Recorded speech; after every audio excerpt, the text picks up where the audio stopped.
Hi everyone, here's an in-depth look at Brands Hatch in the Pro Mazda. I'm just in a hosted session at the moment, which is default weather late afternoon, which will be the time trial conditions for this week.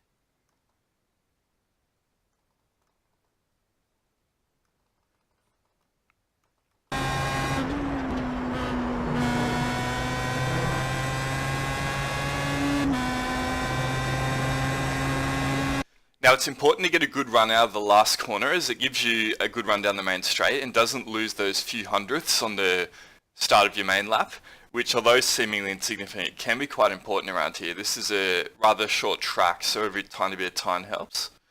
So you brake after the 15 metre marker and on the brakes go down into fourth.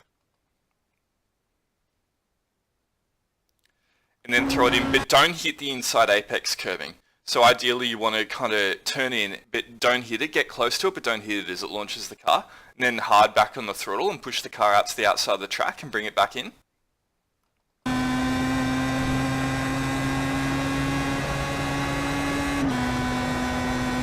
Now when you're entering this corner, you want to position the car flat on the outside. It's kind of a tricky entry point as the track curves away from the braking marker.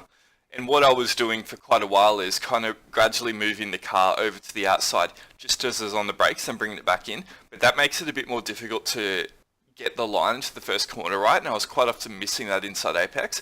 But what I learned to do is you bring the car to the outside, so you're already at the outside when you hit the turn-in point, and you're not kind of still travelling there, so you're kind of sitting flat on the outside.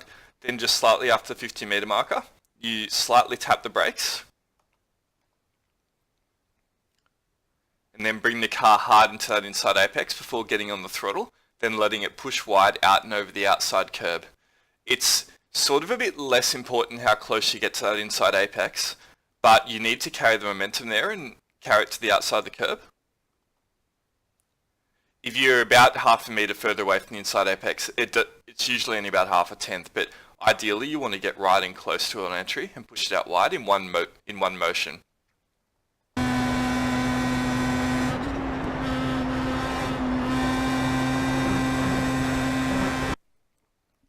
Now into this corner, I'm braking slightly after the 50 metre marker and downshifting into third, then into second, sorry.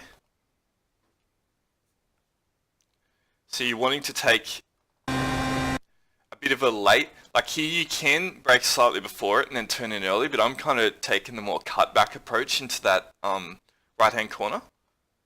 So you're braking after it, you're down in the second, then bringing the front wheel and putting it up on the inside of the curb to guide the car through it, then getting hard on the throttle and running out on this outside area of the track. This track here, you're allowed to go on it and it doesn't give you a 1x. It sort of counts that, I'm not exactly sure what the material is, slightly different area of grass as part of the track. So after the 50, down the second, bring it hard back and then get hard back on the throttle to push the car out. I kind of had to take 2 stabs at the throttle there, which isn't ideal. I got back on it, then I had to come off it again as the car was understeering, get back on. Not completely ideal, but it didn't cost me much. Now here, you're wanting to, again, go on this outside bit of sort of AstroTurf stuff and enter from there. Now on entry, I'm just touching the brake. Now you can glide the car in, but if you load up the front tyres a little bit, just slightly on the brakes before turning it in, I find it gives you a bit better grip and settles the car a little bit more than if you launch it.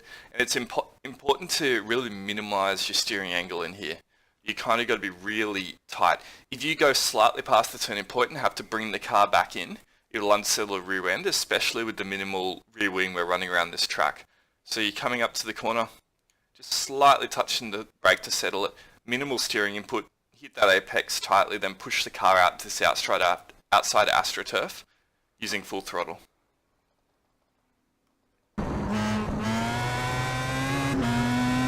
And it will all look really smooth.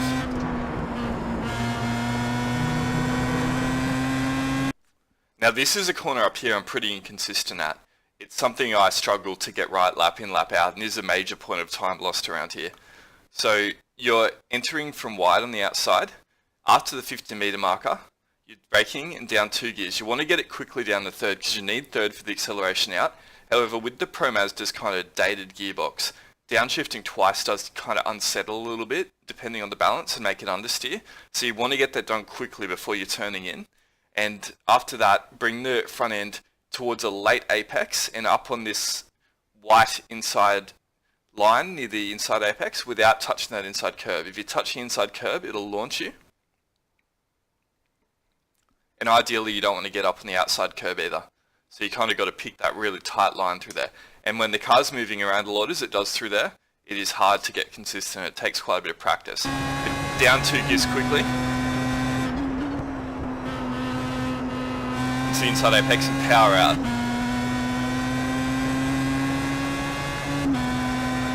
Now this next corner up here is just flat.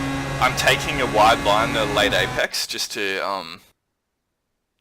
open the corner up a little bit. So not taking the inside apex as that tends to understeer, taking a more later approach into the apex, which will guide you to the outside of the track. Reasonably basic, not lifting at all in high downforce configuration.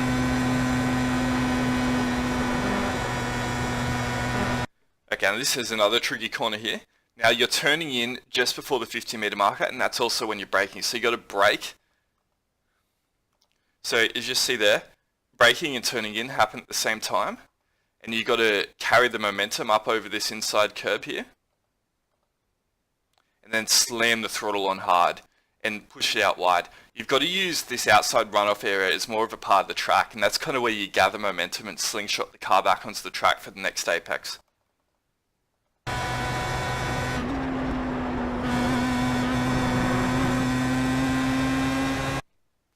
Okay, now up here, sort of doing the same thing. You're remaining in 5th. Now you go out to the outside of the track and you kind of pick your entry point. Now you can't actually see the apex when you turn in. It's not visible yet. Sorry, I didn't realize I had voice chat on. Turning in, and you got to get it completely over that inside curb and push it out to the outside of this track. Now I don't think I hit it quietly flush here. You can get a bit further up on it than that, maybe even another 30 centimeters across. But it will, the further up you go to it, the more it will unsettle the car over the bump, and you kind of got to catch it, and that sometimes stops your drive out of the next corner. I had to catch it a little bit there. Not majorly, didn't cost me much time, but you want to exit from wide, then sort of minimally turn to more straight line the corner, and in one motion let it run wide out to the outside. Now up here, I'm entering from wide, so you move over to the right hand side of the track. Just after the 50-meter marker, brake. I'm not trailing the brakes because it unsettles it too much with the camber of the track. Down into 4th, pin the car at the inside apex and power out. It's, again, a corner that's hard to get consistent, but once you learn not to unsettle the car through there, you can run decent lap times through it. So just after 50, down into 4th, turn in, slightly touch the inside curb and power out.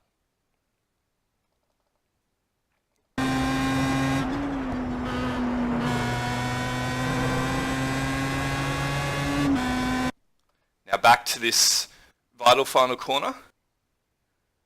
Brake just slightly after the 50, down into 4th, miss the inside curb as in don't bounce off it, and throw as much momentum as you can to carry the car right to the outside of the track to give you the best run down the main straight.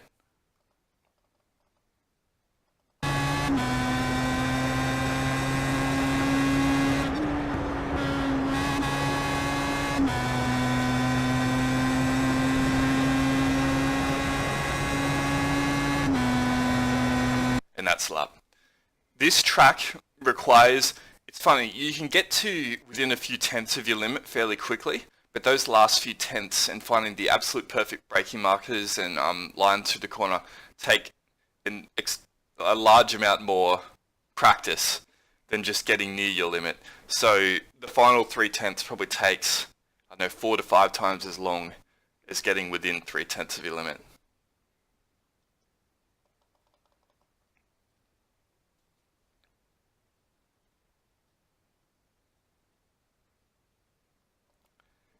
And here's just a lap in fast motion.